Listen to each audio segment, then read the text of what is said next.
My mom looked me in the eyes and said we all have to pitch in as a family after demanding I pay for my sister's apartment. So I asked her what happened to the college fund that you stole from me for her. Growing up, it was just me and my mom for as long as I can remember. My dad was never in the picture, and my mom worked hard to keep things together. We didn't have a lot, but we got by.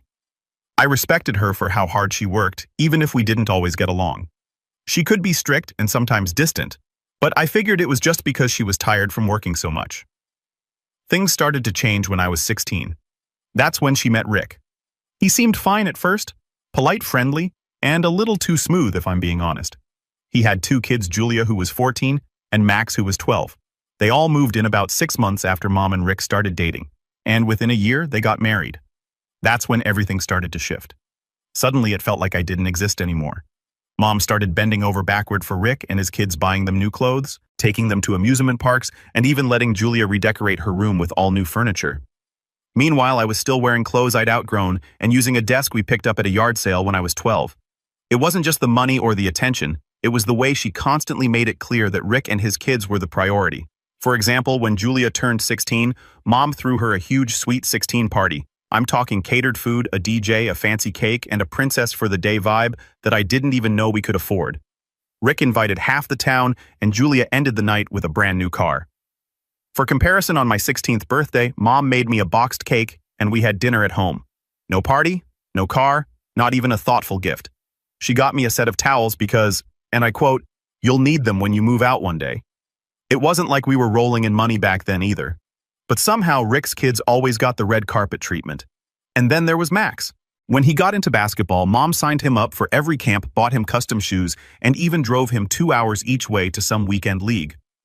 I, on the other hand, had begged her for years to let me take piano lessons. She always said no, claiming we couldn't afford it. It wasn't just favoritism, it was like I was a second citizen in my own home. Every decision Mom made revolved around Rick and his kids. And if I needed something, it was always, maybe next time, or we'll figure it out later.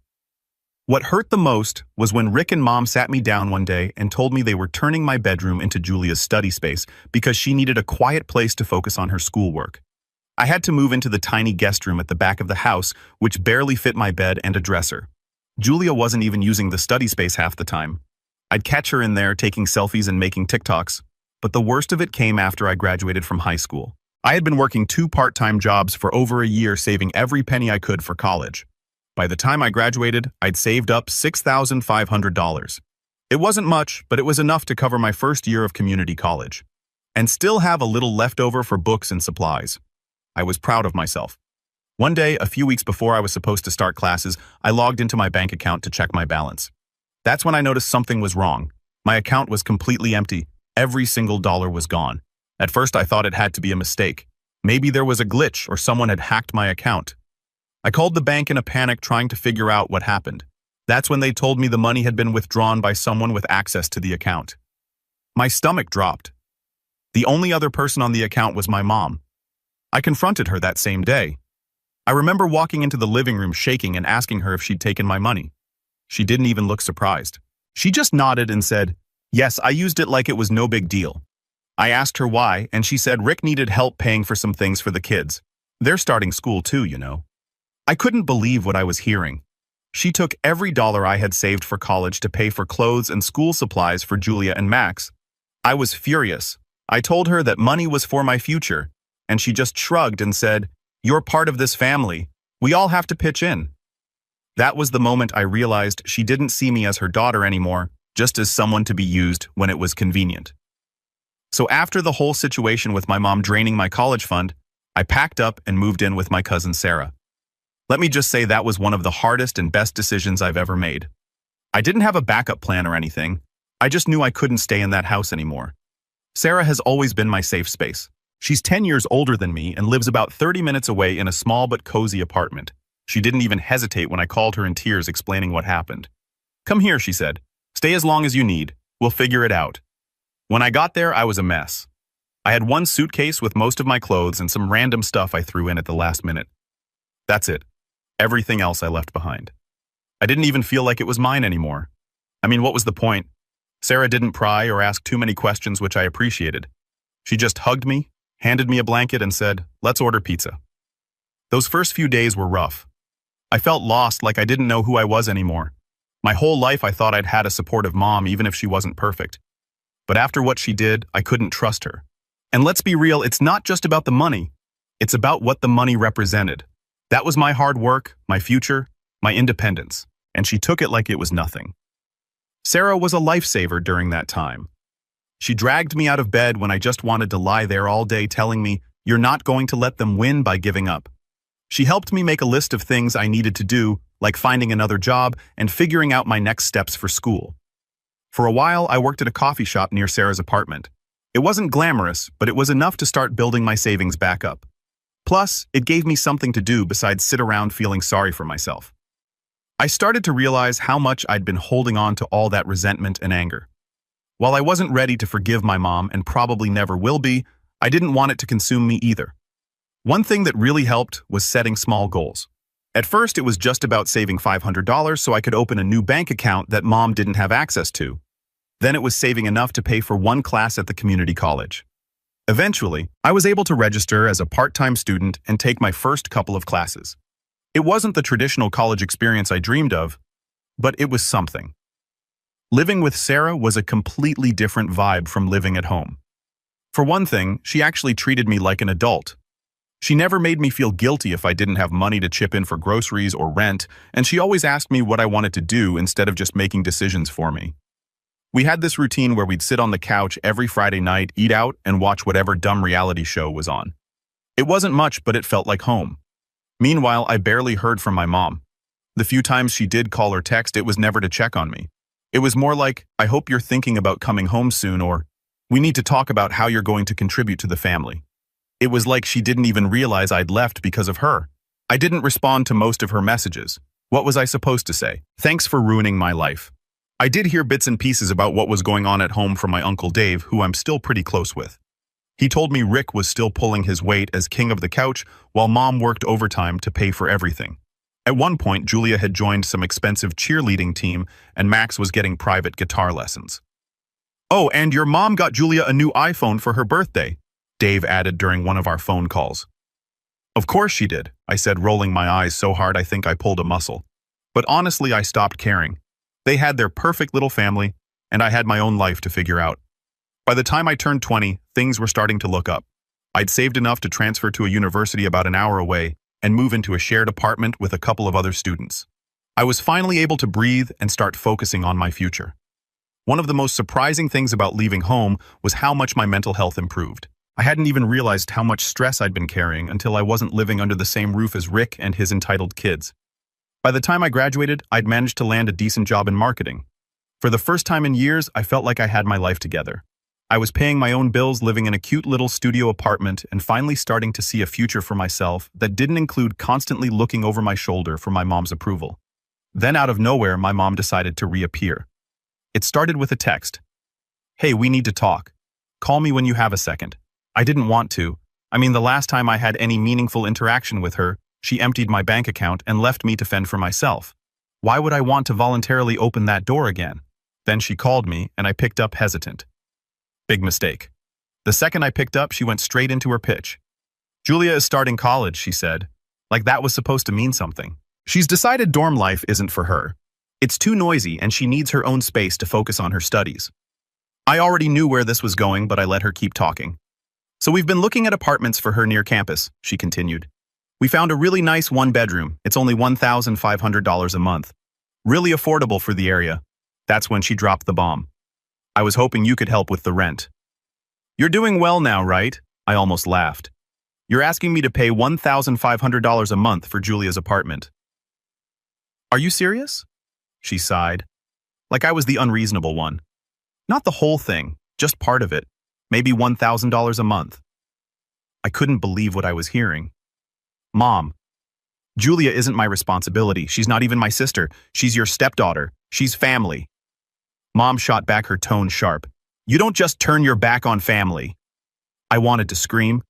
This was the same woman who literally turned her back on me the second Rick and his kids entered the picture. Now she was lecturing me about family. Why can't Rick help with this, I asked. Or Julia, for that matter. She could get a part-time job like everyone else.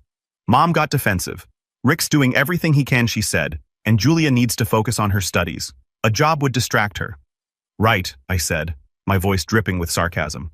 Because no college student in the history of ever has managed to juggle school and a part-time job. She ignored that. It's not like we're asking you to pay forever, she said. Just until we get things figured out. I'd heard that line before back when she drained my college fund. She said it was just to get through a rough patch. That rough patch turned into years of me being ignored while Rick and his kids got everything handed to them on a silver platter. No, I said firmly. I'm not doing it. Mom wasn't happy. She started going on about how ungrateful I was and how she'd done so much for me growing up. I could feel my blood boiling, but I kept my cool. You didn't do me a favor, Mom. You did your job as a parent. Big difference. That only made her angrier. She started rattling off all the times she'd sacrificed for me. Buying me clothes, driving me to school, paying for food, basic parenting stuff. But she made it sound like she deserved a gold medal. I'm not arguing about this, I said finally. I'm not paying for Julia's apartment. End of story. Then I hung up. You'd think that would be the end of it, right? Nope. This is my mom we're talking about. Queen of guilt trips and manipulation. She wasn't about to take no for an answer. The first wave of her manipulation started with a pity parade. She began texting me nonstop about how hard things were for her. You don't understand the pressure I'm under, she'd write. The second wave came when she started pulling other people into the mess. First, it was my Uncle Dave. He called me one evening. Hey, he said, his tone way too casual. Your mom's been pretty upset lately. She said, you're refusing to help with Julia's apartment. I sighed, already annoyed. Yeah, because it's not my responsibility, Dave. Well, she's really struggling right now, he said. Maybe you could help out, just until they get on their feet. I almost laughed. Dave, they've been getting on their feet for the last 7 years. When is that supposed to actually happen? He didn't have an answer to that, of course. Instead, he tried the old family sticks together. Argument. I get it. You're mad about what happened before, he said. But she's still your mom. Don't you think you're being a little harsh? Harsh, I repeated, my voice dripping with disbelief. Dave, she drained my college fund and treated me like an afterthought for years. Now she wants me to clean up her mess. No, I'm not doing it. To his credit, Dave didn't push too hard after that. He kind of mumbled something about how he didn't want to get in the middle of it and hung up, but still, it was frustrating to see how easily she roped him into her campaign. Then came the real surprise, Julia herself. I hadn't spoken to her in years, so when her name popped up on my phone, I almost didn't recognize it. Her text was short, but packed with entitlement. Hey, I heard you're not helping with my apartment. Not sure why you're being so difficult about this, but it's not that much money for you. It's literally just rent. Just rent. Like $1,500 a month was pocket change to me. I didn't respond. What was the point? Julia had always been the little princess. And clearly that hadn't changed. After that, my mom cranked up the guilt to max level. She sent me this long, dramatic text about how I was tearing the family apart and putting Julia's future in jeopardy. She even threw in some weird line about how my refusal to help was proof that I never cared about them. I wanted to scream, how was any of this my fault? She was the one who prioritized Rick and his kids over me. But now that her golden child needed something suddenly, I was the bad guy. The worst part was how much it got to me. Even though I knew I wasn't in the wrong, the guilt started creeping in. What if I was being too harsh? What if helping out just this once wouldn't be such a big deal? I talked to Sarah about it and she immediately shut that down. Don't you dare cave, she said. They've taken enough from you already. This isn't about Julia's future. It's about control. Your mom doesn't like that you're independent now, so she's trying to pull you back in. She was right, but it was still hard to shake the guilt. That's the thing about family. They know exactly how to push your buttons. My mom had spent years conditioning me to feel responsible for her problems, and even now, I still caught myself falling into that trap.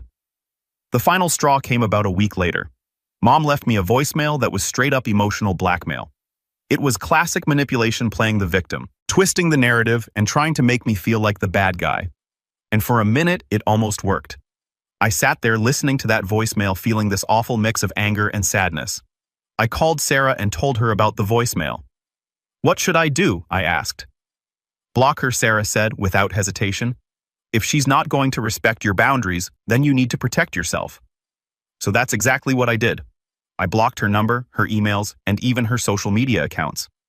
For the first time in years, I felt like I had control over my own life. Of course, I knew this wasn't over.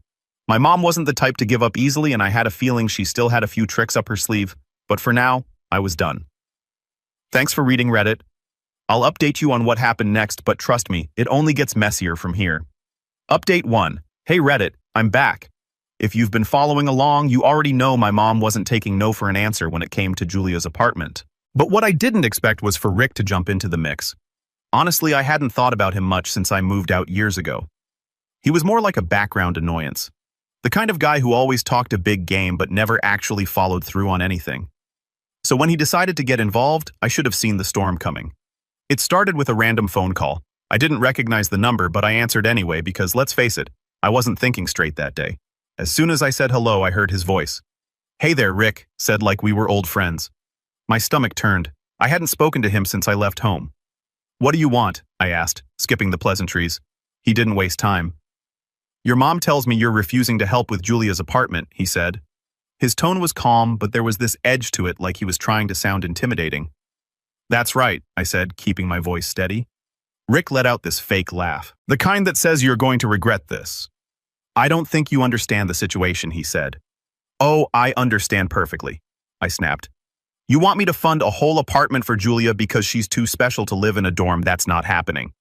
And that's when he dropped the act. "Let me make this clear," he said. "Your mom is under enough stress as it is.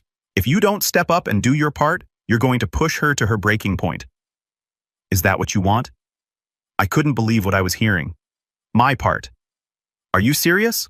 I'm not the one who promised Julia a lifestyle I can't afford. That's on you and Mom." Rick wasn't having it. "This isn't about promises," he said. "It's about family. You're part of this family whether you like it or not." I almost laughed. "Rick, you and I both know you've never thought of me as family. I was just the extra baggage that came with Mom. So don't sit there and lecture me about family." That must have hit a nerve because his tone got even colder. "You've always been ungrateful," he said. "We took you in when your mom was barely scraping by, and this is how you repay us." "That was it," I snapped. "Took me in. Are you kidding me? That was my house before you ever showed up. You welted in with your kids and acted like you owned the place. I didn't need you, Rick. I needed a mom who actually cared about me." There was a long pause on his end, and for a second, I thought maybe I'd shut him up, but of course he wasn't done. "Look," he said, his voice low and calculated. "You can play the victim all you want, but here's the reality. If Julia doesn't get that apartment, things are going to fall apart around here. Your mom can't handle the stress, and I'm not going to sit here and watch her crumble because of you." I froze. The way he said it so matter-of-fact, like it was my responsibility to hold their lives together. Like I had the power to fix everything with one quick Venmo. It was so ridiculous that I almost wanted to laugh. "Let me ask you something, Rick," I said. "Why don't you pay for the apartment? Or better yet, why doesn't Julia get a job? I worked my butt off to save for college and you guys stole that from me. Why should I sacrifice even more for her?" Rick didn't answer my question. Instead, he doubled down. "This isn't about money," he said, which was hilarious, considering that's all he ever seemed to talk about. "It's about priorities. Julia's education is at stake here. Do you really want to be the reason she fails?" I couldn't take it anymore. "You know what, Rick? You're right. This isn't about money. It's about the fact that you've spent years mooching off my mom and pretending you're the head of the family. Newsflash, you're not. You're just a deadbeat who can't even provide for his own kids." That shut him up for a second, but not for long. "You've got a lot of nerve talking to me like that," he said, his voice dripping with fake authority. "And you've got a lot of nerve asking me to pay for something that has nothing to do with me," I shot back. "So we're even." Rick must have realized he wasn't getting anywhere with me because he ended the call with one last attempt at guilt.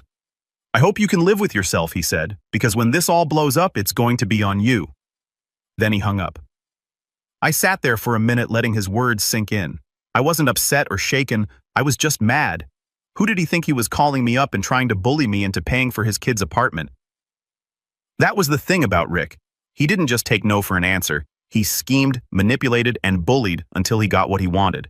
And if he couldn't get it from me, I had no doubt he'd try to twist Mom's arm instead. But no matter what he did next, I wasn't going to let him pull me into their mess. I'd spent years cleaning up after their bad decisions, and I was done.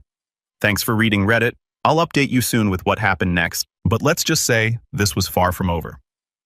Update 2. Hey Reddit, back again. I really thought I'd seen the worst of it after Rick called me trying to guilt and intimidate me into paying for Julia's apartment, but I was wrong. What happened next made it clear just how much of a manipulative, self-serving jerk he really was. A couple of weeks after that phone call, I got a message from my Uncle Dave. Now, Dave isn't the kind of guy who gets involved in drama. He's more of the keep the peace, stay out of it type. So when he texted me saying, "Hey, can we talk?" "It's about your mom." I knew something was up. When I called him, the first thing he said was, "Your mom's in a bad spot right now." I rolled my eyes so hard I thought they'd get stuck. "Let me guess," I said. "It's about Julia's apartment." "It's more complicated than that," Dave replied, which immediately made me nervous. Apparently, Rick had given my mom an ultimatum. Either she found a way to pay for Julia's apartment or he was done. He flat out told her he'd leave her if she didn't come up with the money. Hearing this, I wasn't even surprised. If there was one thing Rick was good at, it was taking advantage of people. And my mom was no exception. He'd been mooching off her for years, barely working while she busted her butt to keep the household afloat. Now, he was threatening to walk away unless she caved to his demands. "Does she seriously think he's going to stick around after this?" I asked. "I don't know," Dave said. "She's convinced she can't lose him, though. She's been scrambling to figure out how to make it work." I was furious not just at Rick for being the manipulative leech he'd always been, but at my mom for letting it get this far. She had been bending over backward for this guy and his kids for years, and now he was pulling this. A few days later, I got a call from Sarah. Apparently, Mom had called her desperate for help. She didn't ask Sarah for money. She knew that was a dead end. Instead, she tried to use Sarah to get to me. She kept saying how important it is to keep the family together, Sarah told me, and how you'll regret it if you don't help out. I let out a bitter laugh. "Typical," I said. "She's still trying to guilt me into cleaning up Rick's mess." "She sounded pretty bad, though," Sarah added, like she's really stressed about this. I didn't feel bad for her. Not anymore. She had chosen Rick over me years ago, and now she was dealing with the consequences. But still, a part of me was curious. I wanted to know just how far Rick was willing to take this. So against my better judgment, I decided to call my mom. When she picked up, she sounded exhausted. "I was wondering if you'd call," she said. "Dave told me what's going on," I said bluntly. "Is it true? Is Rick really threatening to leave you over this apartment?" She hesitated, and I could tell she didn't want to admit it. "He's just frustrated," she said finally. "It's been a lot of pressure for him." "Pressure?" I said, my voice rising. "Mom, he hasn't worked in years. You're the one paying for everything. How is this pressure for him?" "He's doing his best," she said weakly. "No, he's not," I shot back. "He's using you, Mom, and now he's holding your relationship hostage to get what he wants." That seemed to hit a nerve because she got defensive. "You don't understand. She said Rick loves me. He's just trying to do what's best for Julia." I couldn't believe what I was hearing. "If he loved you, he wouldn't treat you like this." I said, "He wouldn't make you choose between him and your financial stability. This isn't love, Mom. It's manipulation." She didn't respond to that. And after a few seconds of silence, she said, "I just need to figure this out. I thought you'd want to help, but I guess I was wrong." I hung up after that. There was nothing more to say. Over the next week, I heard bits and pieces about what was going on through Dave. Mom had started dipping into her retirement savings to cover the cost of the apartment. She was so desperate to keep Rick around that she was willing to jeopardize her future for him. And Rick. He was living his best life. Dave mentioned seeing him at a local bar, laughing and drinking like he didn't have a care in the world, while my mom was working overtime and stressing herself out trying to make him happy. The final blow came when Dave called me again, sounding almost giddy. "You're not going to believe this," he said. "Try me," I replied. "Rick left her," he said. Apparently Rick had packed up and walked out a few days earlier. Not only that, but he took half of what little savings my mom had left. He even took her car, claiming it was technically his since she had signed it over to him years ago. I didn't feel bad for her. She had let this man walk all over her for years, and now she was paying the price. But at the same time, I couldn't help but feel a little sad, not for her, but for the person she used to be, the mom who worked hard to give me a good life before Rick came into the picture. I haven't spoken to her since. Part of me wonders if she's going to reach out and try to apologize, but honestly, I don't think I'd be able to forgive her, even if she did. Anyway, that's where things are right now. Thanks for reading Reddit. I'll update you if anything else happens, but for now, I'm just glad Rick is finally out of the picture. Update 3. It's been a while since I last posted, and honestly, I wasn't sure if I was going to write again, but I noticed some of you called me out for leaving things on a bit of a cliffhanger, so I thought I'd give an update and close the loop on everything. First off, thank you to everyone who reached out or commented with advice and support. It's wild how many people could relate to what I went through, and it's been comforting to know I'm not alone in this. I've read every comment and message, and they've meant more to me than I can say. So here's where things stand now. After Rick walked out and left my mom in financial and emotional ruins, she finally reached out to me. I was honestly shocked when she texted me one day from a new phone number. I hadn't heard from her in weeks, and part of me assumed she wouldn't bother trying to contact me again after everything, but there she was texting me like nothing had happened. Then she called. I didn't pick up. Instead, I let it go to voicemail. The message she left was different from her usual tone. She sounded tired, almost defeated. "Hey," she started. "I know I've made mistakes. I really need to talk to you. Please call me back."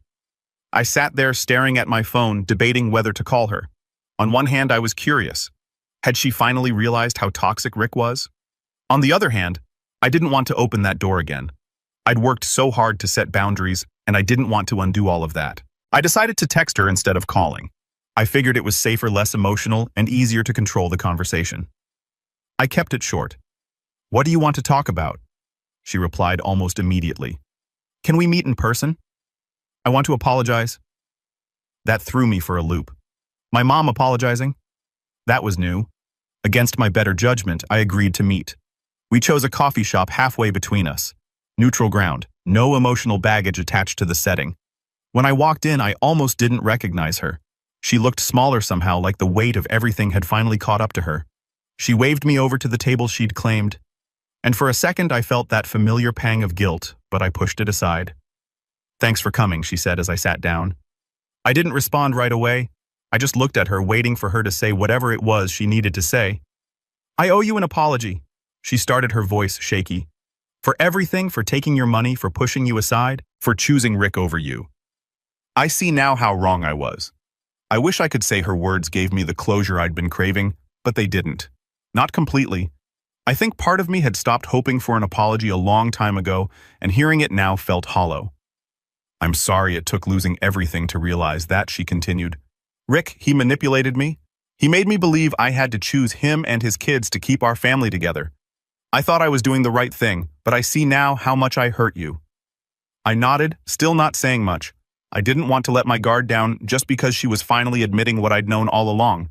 "I know I can't make up for what I've done," she said, "but I want to try. I want to fix our relationship if you'll let me." That's when I finally spoke. "Mom, I'm glad you're realizing this now, but you have to understand that it's not that simple. You hurt me, and it's going to take a lot more than an apology to fix that." She nodded, tears welling up in her eyes. "I understand," she said quietly. "Why now?" I asked. "Why are you coming to me now after everything?" She sighed. "Because I don't have anyone else. Rick's gone. Julia and Max don't talk to me. And I realized I pushed away the one person who actually cared about me." Her words hit me harder than I expected. I wasn't sure if she meant them or if this was just another attempt to guilt me. But either way, they left me feeling conflicted. "I can't do this right now," I said finally. "I need time to think about where we go from here." She nodded, wiping her eyes. "I understand," she said. "Take all the time you need." After that, we said our goodbyes, and I left the coffee shop feeling more drained than I had in years. That was a few weeks ago, and I haven't spoken to her since. She sent me a couple of texts, mostly just updates about how she's doing, and the occasional "I miss you" message, but I haven't replied. I think part of me is still processing it.